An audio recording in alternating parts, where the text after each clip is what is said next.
sejauh ini sih saya tidak dapat penugasan untuk di pilkada ya. Saya justru penugasan saya itu kayaknya nih membantu orang-orang yang mau maju pilkada ini. Ibu minta tugas. Oke, sudah ada tugasnya. Pertarungan pemilihan gubernur Sumatera Utara kian panas. Apalagi setelah nama Basuki Cahayapurnama atau Ahok digadang-gadang juga bakal bertarung di Pilkada Sumut untuk melawan Wali Kota Medan sekaligus menantu Presiden Joko Widodo, Bobi Nasution. Bobi pun merespon, bagus jika Ahok disebut-sebut maju di Pilgub Sumut.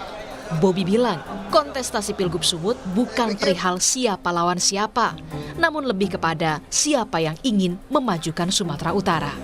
Ahok Pak untuk maju di Pilgub Sumut? Ya, apa-apa Bang. Saya selalu sampaikan kita bukan mau cari siapa lawan siapa ya.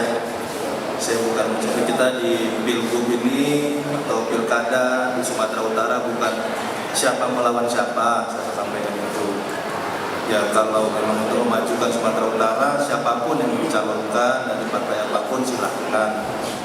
Sementara menyoal nama Ahok yang disebut sudah mendapat tugas dari partai, politisi PDI Perjuangan Ciko Hakim mengungkap, hingga saat ini PDI Perjuangan belum memberikan penugasan definitif kepada Ahok di Pilgub Sumut dan calon kepala daerah lainnya.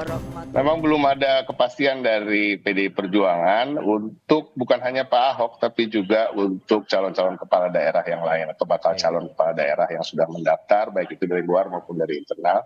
Kami belum memberikan penugasan yang definitif bagi siapapun untuk maju di 545 pilkada seluruh Indonesia. Merespon wacana Ahok yang maju di Pilgub Sumut melawan Bobi, Ketua DPD Gerindra Sumut tetap percaya diri nama kadernya Bobi Nasution jadi calon potensial, apalagi keberhasilan Bobi sebagai wali kota Medan. Kami sebetulnya bagus ya bahwa kemudian banyak tokoh-tokoh nasional, misalnya Ahok juga katakanlah maju di Sumut. Pilihan bagi masyarakat Sumut kan menjadi lebih banyak gitu ya. Tetapi tentu kami tetap sangat percaya diri Bobi adalah salah satu calon paling potensial, mengingat beliau sekarang sebagai wali kota Medan. Untuk diketahui Medan itu hampir 20% pemilih di Sumut itu ada di Medan, 1,8 juta gitu ya. Dan keberhasilan beliau di memimpin kota Medan itu dirasakan betul oleh masyarakat di Medan. Sama dengan Gerindra, Partai Amanat Nasional sebagai salah satu parpol pengusung Bobi juga mengaku tidak takut muncul nama Basuki Cahayapurnama atau Ahok di Pilkada Sumatera Utara. Oh iyalah, kita takut dengan Ahok kan, enggak lah. Kalau di Jakarta mungkin Ahok kuat, kalau di Medan kan siapa tahu. Kan ini baru nih wacana masuk narasi. Dan belum ada juga kan keputusannya apakah memang benar-benar Ahok masuk di sana. Yang jelas di Medan itu sekarang calonnya itu, maksud saya di Sumut ya, calonnya itu kan ada Bobi Nasution, ada Edi Rahmayadi yang sudah keluar namanya nih, kemudian ada Musa Rajeksa, kemudian ini muncul lagi dari PDI Perjuangan kemungkinan Ahok gitu. Ya tentu kita merasa bergembira ada alternatif opsi-opsi yang akan kita dorong di Sumatera Utara. Selain nama Ahok dan Bobi, sebenarnya sejumlah nama beken pun seperti Edi Rahmayadi yang merupakan Gubernur Sumatera Utara 2018-2023 serta Musa Rajeksa yang biasa disapa Ijek yang merupakan Wakil Gubernur Sumatera Utara 2018-2023 pun tentu juga siap bersaing memperebutkan kursi Sumatera Utara 1. Tim Liputan, Kompas TV. PDI Perjuangan tampaknya sudah mulai ambil ancang-ancang mendorong Basuki Cahayapurnama atau Ahok untuk melawan menantu Presiden Joko Widodo, Bobi Nasution di Pilgub Sumatera Utara 2024. Bagaimana membaca peluang Ahok maju di Pilgub Sumut? Kita bahas bersama pengamat politik dari Universitas Sumatera Utara, Bang Indra Fauzan. Bang Indra, selamat sore. Selamat sore Mbak Cindy. Bang Indra, DPD PDIP Sumut kan udah meminang Ahok untuk maju, kemudian juga udah bilang siap nih untuk melawan dinasti politik. Artinya bisa dibaca memang sengaja ya PDIP udah siap mau melawan Bobi? Ya kalau dilihat siap nggak siap tentunya ini menjadi peluang PDIP ya. Pertama karena mereka juga punya peluang untuk mengajukan kandidat sendiri dengan 21 kursi di Sumatera Utara. Yang kedua, mereka tentunya harus mencari figur-figur yang dianggap pantas atau seimbang dengan Bobi Nasution, karena bagaimanapun saat ini Bobi Nasution kan figur yang cukup menjual, sangat menjual lah di Sumatera Utara ini, sehingga PDIP saya rasa perlu menaikkan rasa kepercayaan diri mereka dengan mengusung nama-nama yang mereka anggap potensial, karena apabila mencari di tataran lokal tentunya mereka akan agak kesulitan juga ya, karena yang muncul mungkin dari sementara ini kalau tokoh lokal mereka masih ada dari kader masih ada Pak Nixon Ababan ya, sehingga mungkin mereka perlu menaikkan rasa kepercayaan diri mereka untuk melawan Bobi Nasution yang dianggap sebagai bagian dari dalam tanda kutip ya musuh yang harus dihadapi, karena kan ada perbedaan jalan politik antara PDI Perjuangan dengan keluarga besar Pak Jokowi. Oke, tapi kalau misalnya memang nanti Ahok yang ditugaskan untuk di Pilgub Sumut, Anda membaca peluangnya melawan Bobi Nasution seberapa besar?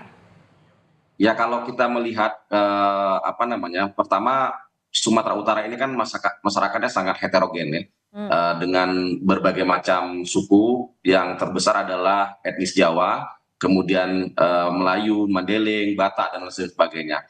Nah ini yang harus juga dilihat oleh PDIP sebagai sebuah tantangan bagi mereka, karena bagaimanapun karakteristik masyarakat di Sumatera Utara tentunya berbeda dengan karakteristik masyarakat di DKI Jakarta misalnya pada masa Pak Ahok berkontestasi di sana.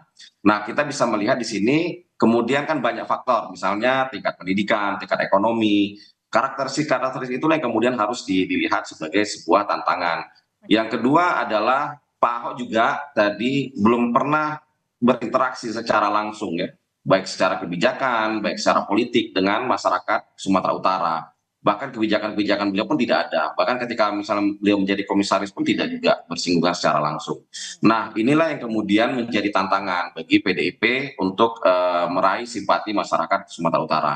Karena tidak mudah ya. Saya rasa dengan mungkin kita tunggu saja, mungkin ada hasil survei yang mengatakan bahwa siapa yang akan menjadi kandidat paling kuat. Saya rasa Bobi Nasution, Edi Rahmayadi pun saya rasa masih leading ya, lebih unggul dari suara Pak Basuki Cahayapurnama ya di Sumatera Utara. Walaupun beliau mungkin secara ketokohan dianggap tegas, mungkin ya ditanggap pemberani dan lain sebagainya, tapi kan itu belum tentu menjadi jawaban bagi penyelesaian persoalan-persoalan yang ada di Sumatera Utara. Oke, artinya kalau misalnya Ahok benar akan maju, siapa yang cocok diduetkan dengan Ahok biar bisa melawan Bobi? Masih ada nama Edi Rahmayadi, Bang Ijek juga ada.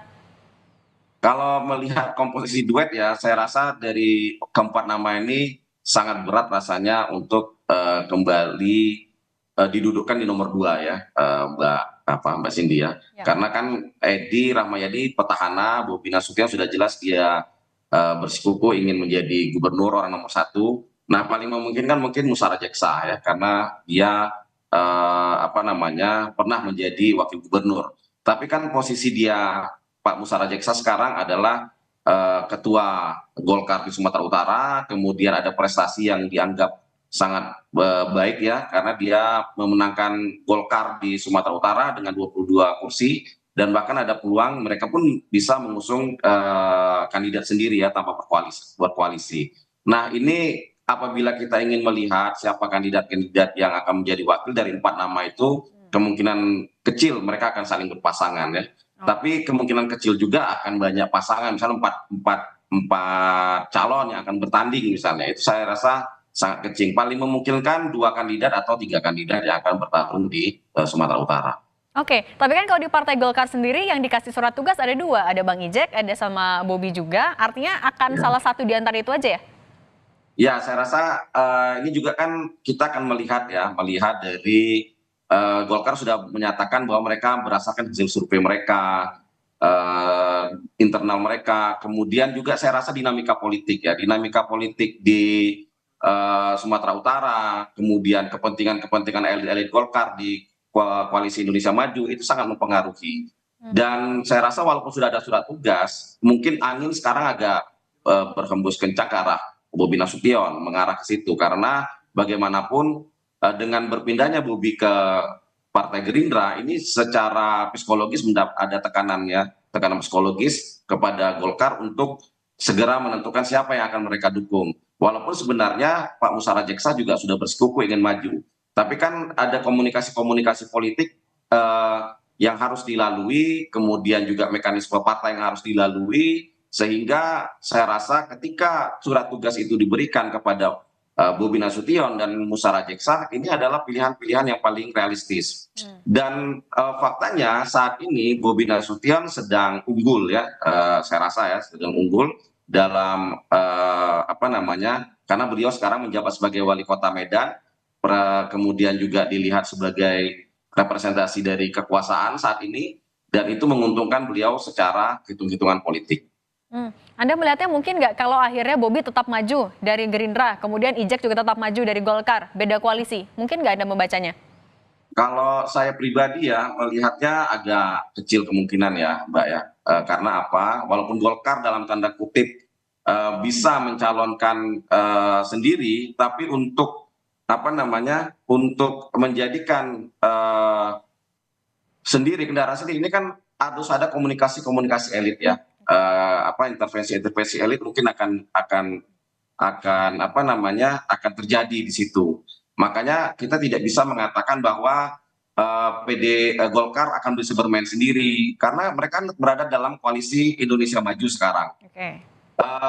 Pembicaraan antara ketua umum juga akan menentukan ya apakah dominasi ini akan memberikan intervensi ini akan memberikan ruang bagi Musara Jeksa untuk tetap berkompetisi melalui Golkar. Makanya saya melihat agak kecil peluang Musara Jeksa untuk bisa maju melalui Golkar, kecuali dia mungkin berani mengambil keputusan, tapi kan itu agak berat ya karena komunikasi harus tetap dibangun, dinamika politik juga akan mempengaruhi skema politik yang akan berlangsung di Sumatera Utara.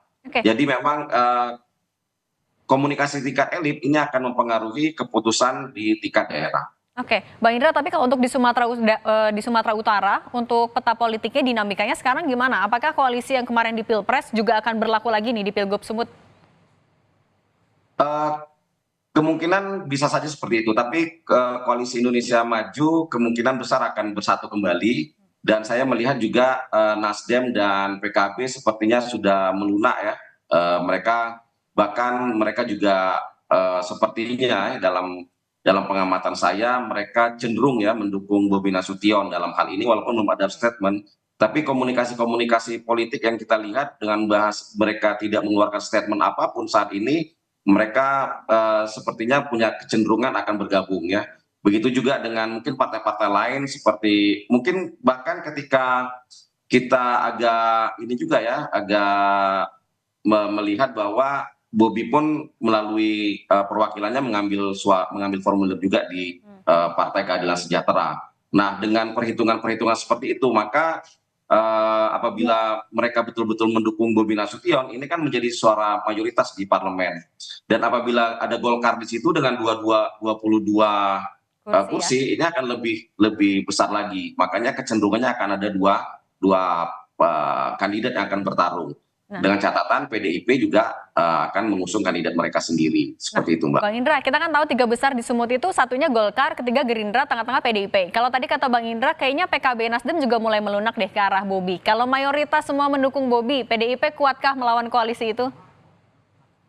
Ya, kita berkaca dari beberapa sejarah perpolitikan ya di Sumatera Utara ketika pilkada langsung ya, ada calon-calon gubernur yang muncul dari bawah, dari atas seperti Effendi Simbolon di 2013, kemudian Mas Jarod ada di 2018, semuanya belum bisa mengalahkan calon-calon lokal, seperti itu, tokoh-tokoh lokal.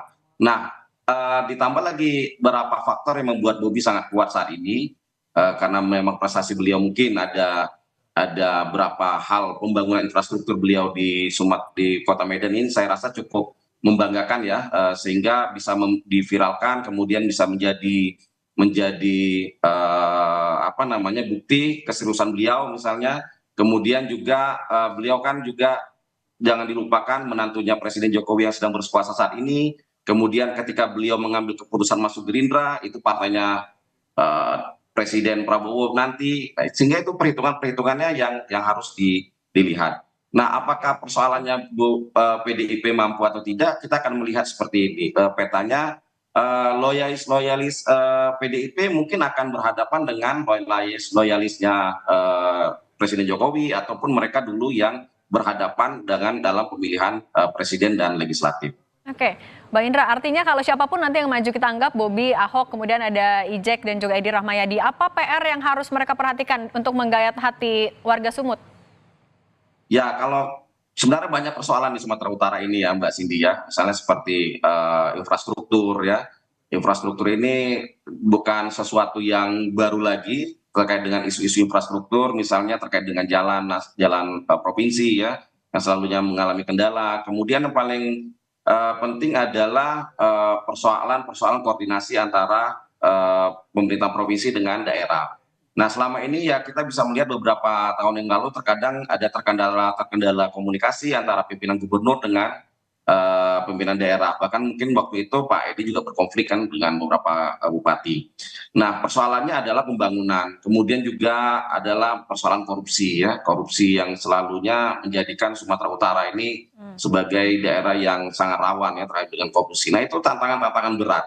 Makanya masyarakat mungkin apabila nanti memilih, mereka cenderung akan melihat siapa sih kandidat-kandidat yang bisa lebih meyakinkan untuk menyelesaikan persoalan-persoalan Sumatera Utara, persoalan ekonomi, kesejahteraan masyarakat. Walaupun dalam beberapa tahun belakangan ini tingkat kemiskinan juga turun, pengangguran juga turun, tapi itu adalah tantangan-tantangan yang cukup berat. Karena bagaimanapun apabila salah memilih pemimpin juga berbahaya bagi Sumatera Utara. Baik, kita lihat nanti siapa saja akhirnya maju, apakah PDIP jadi menurunkan Basuki Cahayapurnama. Terima kasih Bang Indra Fauzan, pengamat politik dari Universitas Sumatera Utara. Sehat selalu Bang.